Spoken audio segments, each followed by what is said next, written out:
Welcome to the Reality Revolution. I'm your host, Brian Scott. Today, we have another fantastic quote channeling.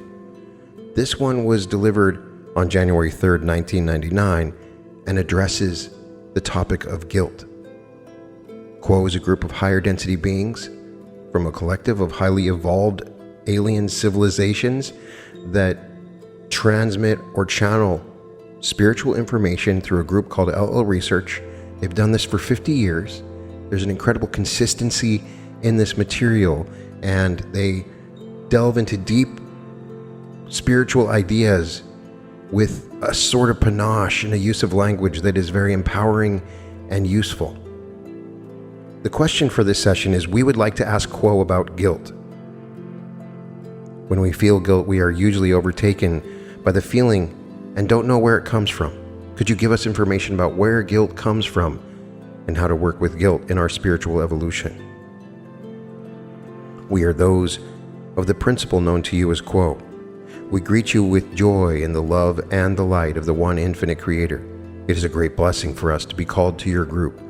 And we bless and thank each of you who is a part of the circle of seeking this day. Your question concerns guilt. And as we talk upon this interesting subject, we share opinion rather than speaking as authorities over you. We would ask that each who hears use personal discrimination, for that which we have to say is opinion and may or may not be that which is of help to you personally. If it does not constitute a resource for you, if it does not fit in with that which resonates with you, then we ask that you simply leave it behind and move on. As this instrument was tuning and challenging our contact earlier, the instrument, as is her habit, challenged us 3 times.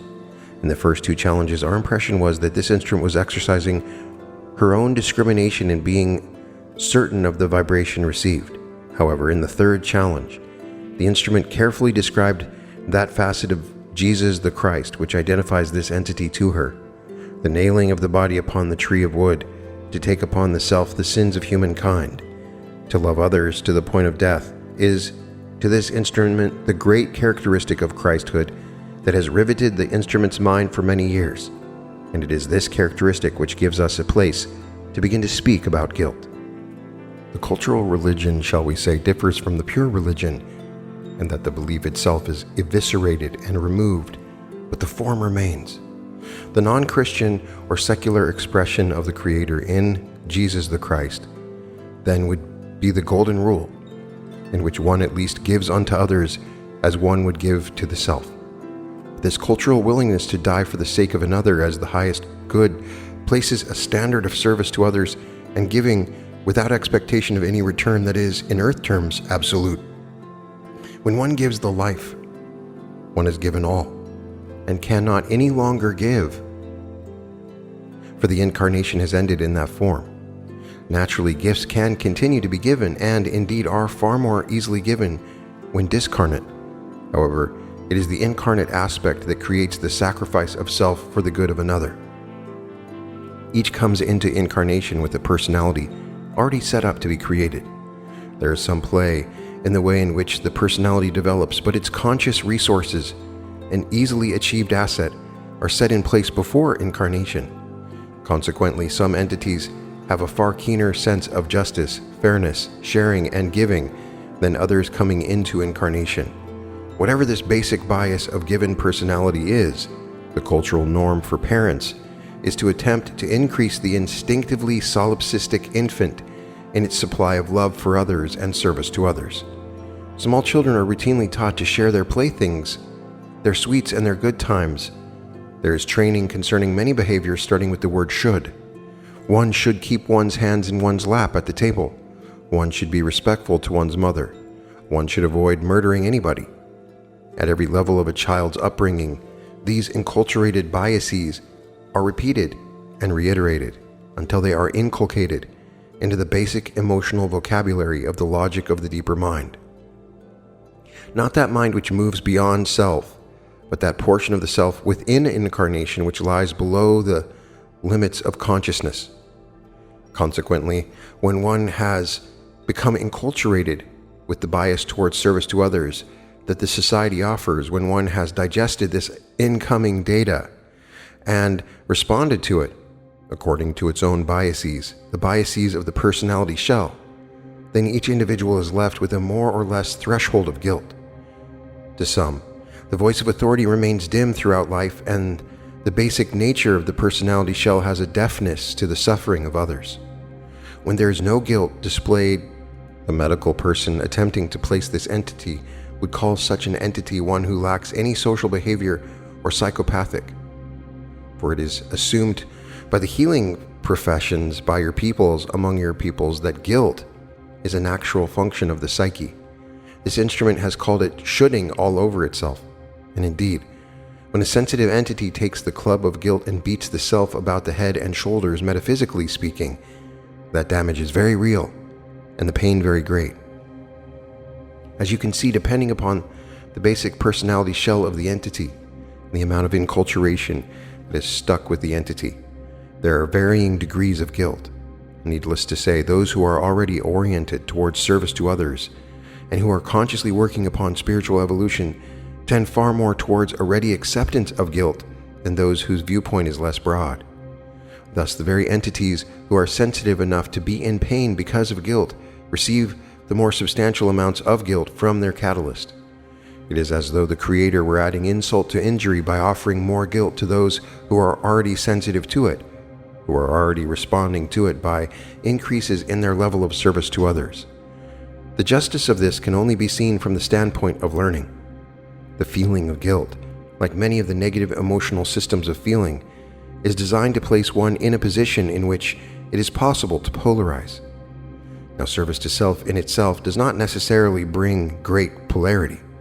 Many entities upon your sphere indeed live their entire lives in service to those about them without thinking unduly of it or considering it something that can be worked with or maximized.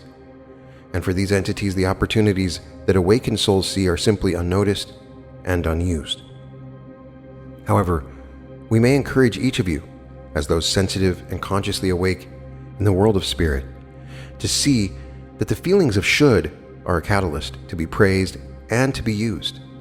When one experiences this emotional set called guilt, one is experiencing a fear that one has not done enough. And again, the term enough is relative to the personality shell's capabilities and the amount of effort that the entity has put into actualizing the potential for service to others that is within the personality. Thus, in a way, the more times one feels guilt, the more times one thinks, is that enough? The more one is asking the self to polarize towards service to others without expectation of return. We would not necessarily encourage each to respond automatically to such feelings of not enough, for sometimes that guilty feeling of not enough is simply an instructive reaction, one that cannot be pinned down to specific lacks within the self or within the behavior of the self. We encourage, rather, the noticing of such an emotional system of weather, shall we say, having blown into the mental and emotional bodies with an eye to evaluating, as honestly and accurately as possible, the opportunity for increased service. When there's no opportunity for increase of service, the guilt felt is that phantom pain coming from the limb that has been amputated. There is indeed no actual physical limb there, simply a body so habitually used to experiencing that physical leg that the form maker body continues to hold that idea in place, the body then feeling all of the pain of the amputated leg. In some cases, and as entities become more inclined to spiritual work, this becomes more true. The guilt is vestigial and unhelpful, for nothing can be done to ameliorate the situation about which the guilt is felt. A good example of this is the feelings of family in the event of suicide. Even those who are not related to the family member, but were friends, will consider to themselves immediately upon hearing of the demise of such an entity in suicide all the things that could have been done had the person realized in what bad shape the entity was. Even though the entity has moved on and nothing can be done, these phantom feelings are very real and must be dealt with, as though they had something to do with consensus reality. When feelings arise of guilt and fear, to which the entity cannot find any response, it is then that the entity does well to work upon the discipline of the personality and the discipline of the will. The discipline of the personality is involved in such a case in allowing the entity to sit with, to accompany, to be one with this feeling, to allow it to express, and to give it respect, and to be a witness to it. The use of the will, then, is that which asks the personality to let those feelings go, to let them be balanced by the awareness that all that has been done is all that can be done, and that is time to move on. When an entity experiences guilt and finds it to be of this type, we would recommend this general way of working with the dynamics involved. When an entity itself feeling the fear of not having done enough, and when further detailed examination confirms that there is indeed more that can be done, then it is that we encourage the seeker to view such feelings as good and productive catalyst. For it is not just the willingness to serve others that creates polarity, but also the willingness to work upon the self, to find ways of becoming more capable of giving. For that giving of self is a kind of muscle, and it atrophies in those who do not use it. For those who use it, however, for those who exercise the vigilance to catch the process of guilt and choose a response to it rather than simply drowning in it, there is the possibility of deepening the faculties of will and faith, and of using those to pray and to ask and to humbly entreat the one infinite Creator to give grace, to become more able to give without thinking of the return. Not all guilt then is good. Some guilt is a knee-jerk response to a catalyst that is truly not there in any sense of being able to work with that catalyst. But when there is something to work with, it is work in consciousness that is extremely central to spiritual evolution. For it is to the more highly polarized entity that opportunities will come to give of the self gladly, to give not because of the cultural expectation or because of the nature of the personality, but because the entity has come consciously to be aware of the way that polarity works, of the way that the schoolroom of earth works, and such a student shall always excel over most other students, for there is a motivation to work. The work goes quickly and more easily, and with a sense of satisfaction when the test is over. The illusion which this instrument calls Earth, or the Earth plane, is designed as a sea of confusion. It is designed in such a way as to greatly discourage entities from being able to cope from the standpoint of the intellect. It is designed to toss people out of their intellects on their ear, to bring them to their knees and place them in the sanctum of the heart, humbled, tired, and ready to learn. Know this: just as love casts out fear, love casts out guilt. To remove guilt from oneself, it is not enough to do all that one can. It helps to do all that one can, for that surely is enough, but emotionally speaking, enough is never enough. There is always more that one might be able to do. One more cheek that can be turned, one more mile that can be walked in another's shoes, one more activity that can be helpful, or the refraining from one more activity that might be helpful. There is no logical end to guilt. It is not subject to logic. It is instead a tone in the music of the emotional body. However, this tone can be worked with musically, just as the instrument tuned itself for the contact by prayer, silence, singing, and praise. So the seeker can tune the purity of the emotion called guilt, combing from it the less beautiful pithiness of fear and self-condemnation, and bringing more and more into focus by an increasing array of verniers that tune ever more finely until that feeling of guilt is as a beautiful tone, a beautiful and true emotion. For indeed, that feeling that one cannot do enough is permanent within your illusion. It will recur for the reason that one cannot achieve the perfect behavior in one's own eyes. One cannot ever fully be satisfied that enough is enough. And so one is left with the awareness that one has this tone or chord of tones within one, but that it too has its place in the universal personality that is the self, that one is capable of comforting the self after all that has been done is done with the pain that remains. One can forgive oneself for being human. One can forgive oneself for not being able to sacrifice the self to the point of death. One can acknowledge when faced with this catalyst that the best one could do is not the best. That is all right. That is as it should be. That is part of the perfection that is hidden within this sea of confusion. When one has finished rocking and hugging and loving this imperfect being that wants so much to serve, then one can send that child within with a lighter heart by suggesting to the self within that uplifting of the self from the worry of the close view that one can, by will, step back from the situation and from the emotions to a perspective that takes less into account the foreground of the present happenings and brings into sharper relief the basic principles involved. We honor the one known as Jesus the Christ, and indeed honor that vibration which is the Christ as being the highest vibration of love that is achievable so far within the infinite creation. We indeed bow to that and come in the name of that, and hope to be able to serve to the point of that rude wood cross, the nailed hands, the pierced side. Yet we in our present situation do not have that physical sacrifice to make. We do not have the capacity for the kind of guilt that you feel within your illusion. We do not have the ability to be confused and in that confusion to call upon faith. Nor have we the ability to be angry with ourselves and to then forgive ourselves.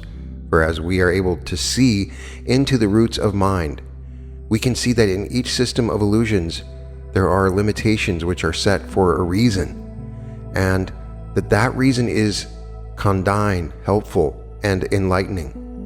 Upon the earth plane, you have the ability to be utterly dashed, completely confused, thrown to your knees by life, and you have the capacity to tune your responses to that catalyst which brings you down, which makes you feel into the dark side of your personality.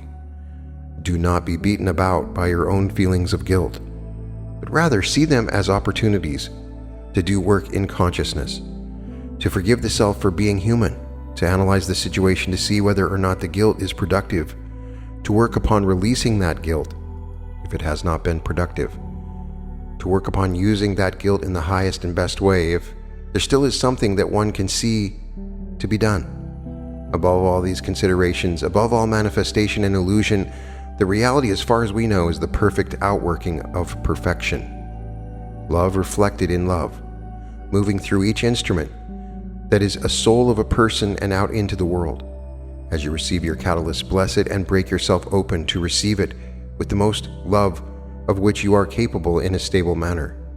Do not move yourself beyond that which you can do without damage to yourself.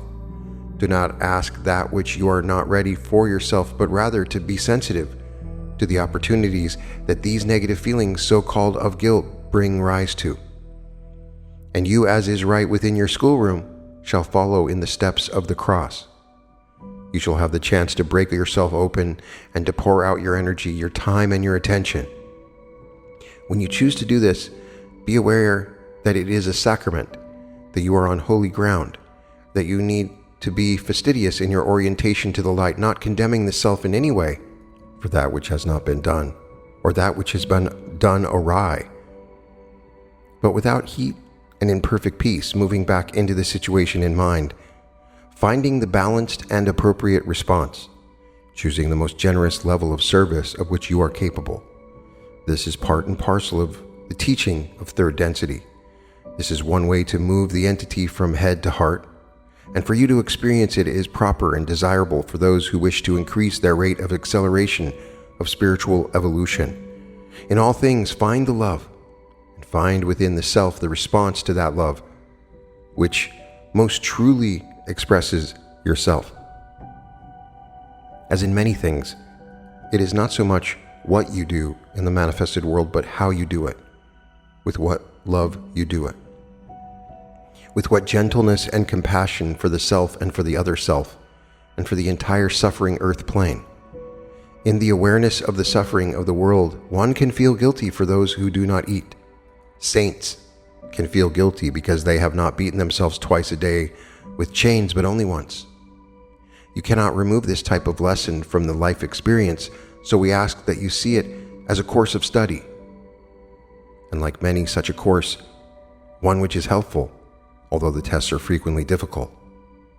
Above all, we encourage that you laugh, that you take these things to some extent lightly, that you are able to lift yourself from such considerations and move into awareness of the body of the present moment, for this is the center of things. This is the less confused place from which to cast one's eye upon the situation at hand.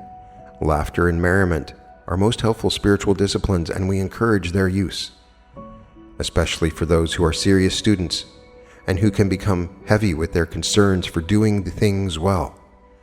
We would at this time transfer this contact to the one known as Jim, leaving this instrument with thanks, in love and in light. We are those of Quo, Jim channeling. I am Quo, and greet each again in love and in light through this instrument. It is our privilege at this time to offer ourselves in the attempt to speak to further queries which those present might have for us.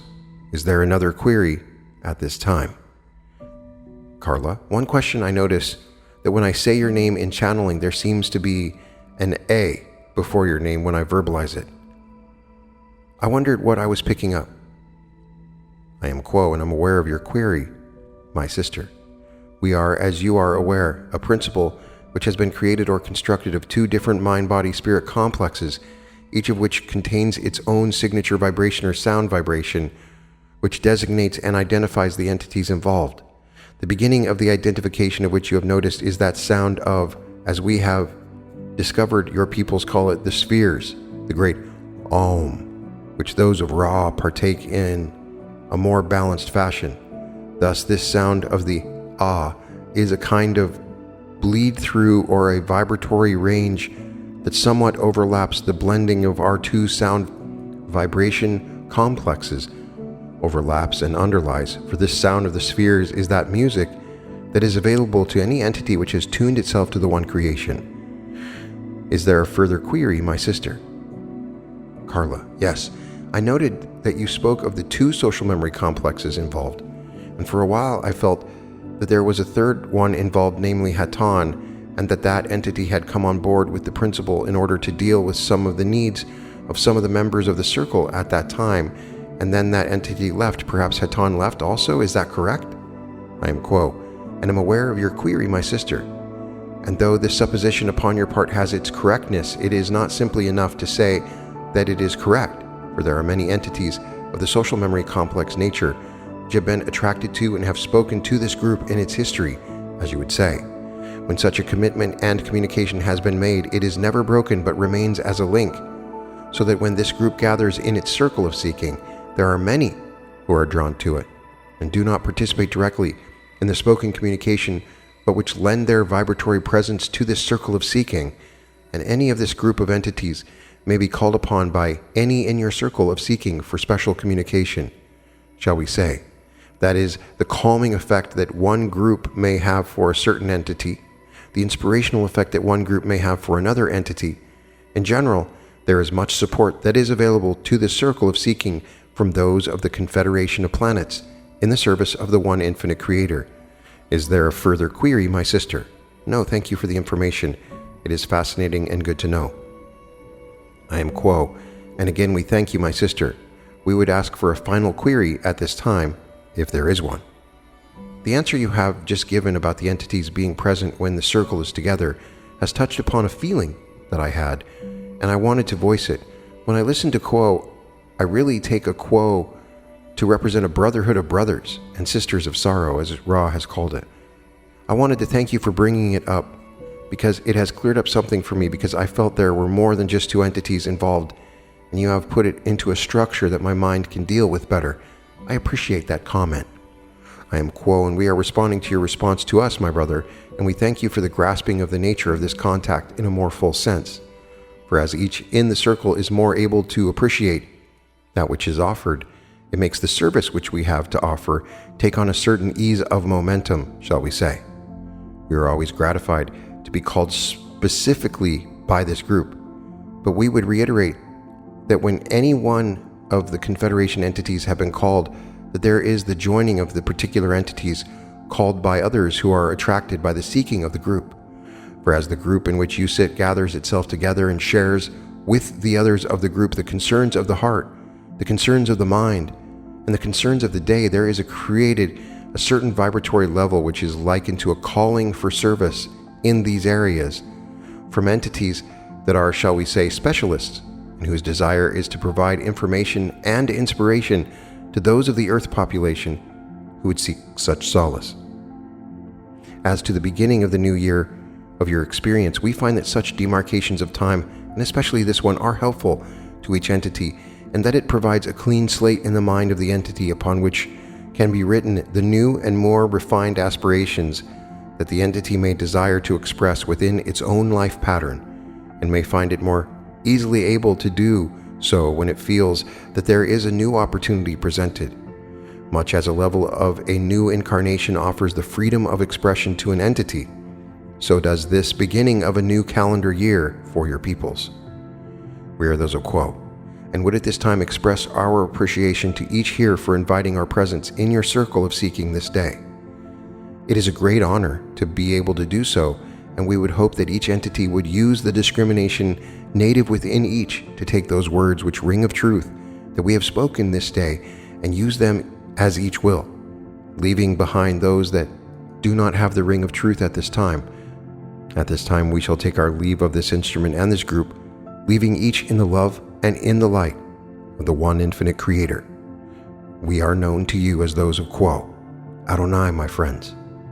Adonai. This channeling, as presented, addresses the concept of guilt from a spiritual perspective, emphasizing the importance of personal discernment in the process of feeling guilt, the impact of cultural and personal conditioning, and the opportunities for spiritual growth that feelings of guilt can present. Guilt is something I've really struggled with. I carry lots of guilt. Upon review, many of the things I felt guilty for, I shouldn't have. And then, later, I realized I should have felt more guilty about certain other things. There have been times when this guilt has crushed me. There are still instances when I awaken and just feel overwhelming, crushing guilt for something I've done in the past. Sometimes it's something ridiculous, but I've struggled with it, and it's definitely been a catalyst for me and a learning experience. Feelings of guilt can serve as a catalyst by prompting us to evaluate our actions and intentions, particularly in relation to serving others. Guilt, when productive, can motivate us to enhance our capacity for service and generosity, acting as a muscle that strengthens with our use. However, according to Quo, not all guilt is constructive, and some forms of guilt may stem from an unrealistic expectation or situations beyond our control, serving no productive purpose and requiring release or forgiveness towards ourself. They're advising a balanced approach to dealing with guilt, involving self-examination to determine whether the guilt is actionable or unfounded. In cases where guilt is based on unchangeable circumstances or unrealistic standards, we should shift towards self-forgiveness and release the guilt. In situations where guilt highlights areas of potential growth or increased service to others, it should be embraced as an opportunity for spiritual evolution. This is underscoring the limitations of guilt and the importance of transcending it through love, self-compassion, and an understanding of one's inherent imperfections. It encourages us to view guilt as a part of a broader spiritual journey and urges us to seek balance. Forgive yourself. Maintain a lighthearted approach to personal growth. Laugh. Guilt is both a challenge and an opportunity for us in our spiritual evolution.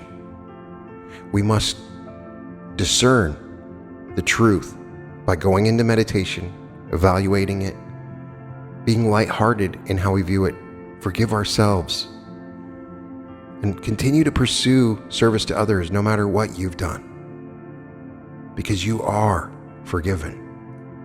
I know there's someone out there that can hear this, that is just crushed with guilt. I can feel it right now. I'm with you. I've felt what you felt, and I don't care what you've done. It might be terrible. It really might. You have an opportunity now to transcend that guilt by what you do in the present moment. Let go of the past and the future. Let go of those things that you've done. In some ways, there's nothing that you can do about it, but you can use this as a stepping stone, as a way to change the future. Stay in the moment and realize that there is love in this moment no matter what you've done. And you are forgiven. You can find all episodes of The Reality Revolution at therealityrevolution.com. And welcome to The Reality Revolution.